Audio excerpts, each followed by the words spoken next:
Welcome to R3 Telugu news channel. మరిన్ని update కోసం మా ఛానల్ను ఇప్పుడే సబ్స్క్రైబ్ చేసుకోండి.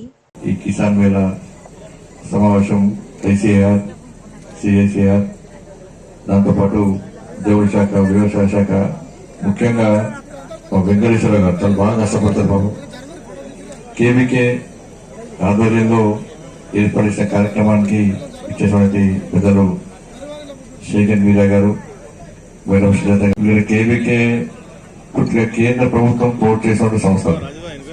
దాదాపు దేశవ్యాప్తంగా 731 సంస్థలు ఉంటే కేవీకేలు ఉంటే మన తెలంగాణలో కర్నూలులోనే జమ్మిగుట్ట కేవీకే అనేది చాలా ప్రసిద్ధిగాంచింది, పేరున్నటువంటి కేవీకే. రైతులకు కొత్త పద్ధతితో కొత్త ఆలోచనలు కల్పించడం, దాని ద్వారా సేంద్రీయ వ్యవసాయాన్ని ప్రోత్సహించే ప్రయత్నం చేయడం, రైతులకు చేదోడు వాదగా ఉండడం. నిజంగా చెప్పాలంటే ఆపదలో రైతులకు ఆపద బాంధవులకి ఇలా కేవీకేలు పనిచేస్తారు. ఎక్కడ టెన్షన్ ఉన్నా కూడా ఒక్కసారి కేవీకేకి ఫోన్ చేస్తే సూచనలు సలహాలు ఇవ్వడం, ఏ విధంగా ముందుకు ప్రయత్నం చేయడం, రైతులు నష్టపోకుండా ఏ విధంగా లాభాల పడడం. రాష్ట్రంలో నాకు తెలిసి 43,000 ఎకరాల 43,76,000 ఎకరాలు పత్తి సాగుతా ఉంది, పత్తి సాగు చేస్తా ఉన్నారు. తెలంగాణ రాష్ట్రంలో 44,000 ఎకరాలు మాత్రమే పత్తిని సాగు చేస్తున్నారు. ఇంకా తక్కువ ఎందుకు సాగుతుంది, ఎందుకు చేస్తున్నారంటే మనకు తెలిసి వాళ్ళ ఆదాయం తక్కువ ఉందని చెప్పి ఒక ఆలోచన, దిగుబడి తక్కువ ఉంది ఆలోచన, దాంతోపాటు నిన్న కురిసిన అకాల వర్షాలు, గులాబీ పురుగు, అనేక రకాల కారణాలతో పంట మొత్తం చేతికి వచ్చే అవకాశం లేదు కాబట్టి రైతులు ఇబ్బంది పడుతుంది. కాబట్టి పత్తి వేయడానికే భయపడే పరిస్థితులు ఉన్నాయి.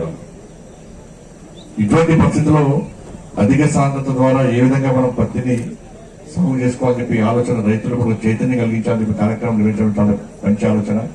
ఇంతకుముందు రైతుల యొక్క దీని ద్వారా అధిక సాంద్రత ద్వారా ఏ విధంగా లాభపడ్డారో ఆ రైతులు చెప్పిన కేవీకే ఆధ్వర్యంలో 105 మంది 2,280 మంది ఈ అధిక సాంద్రత ద్వారా పత్తి సాగు చేశారు. వాళ్లకు కేంద్ర ప్రభుత్వం నరేంద్ర మోడీ గారి ప్రభుత్వము 3,500 నుంచి 4,500 రూపాయలు ఒక్కొక్క రైతుకు డైరెక్ట్ అకౌంట్ లో వేస్తుంది పైసలు. పోయినసారి 105 మంది, ఇప్పుడు 208 మందికి. కానీ ప్రోత్సహించే ప్రయత్నం శేఖర్ మీరా గారు మొత్తం చెప్పారు. కేంద్ర ప్రభుత్వం నరేంద్ర మోడీ ప్రభుత్వం రైతులకు సంబంధించి వ్యవసాయ విధానానికి సంబంధించి ఏ విధంగా సహకరిస్తున్నది, ఏ విధంగా ప్రోత్సహిస్తున్నది, కొత్త కొత్త ఆలోచన రైతు సమాజంలో ఏ విధంగా కలిగిస్తుందో అన్ని విషయాలు కూడా చెప్పడం జరిగింది. ఇలా ప్రతి విషయం కూడా అదే పరిస్థితి. గతంలో పద్ధతి ఏంది, ఇలా అధిక సాంద్రత ద్వారా లాభం ఏందో మనం ఆలోచించాల్సిన అవసరం ఉంది.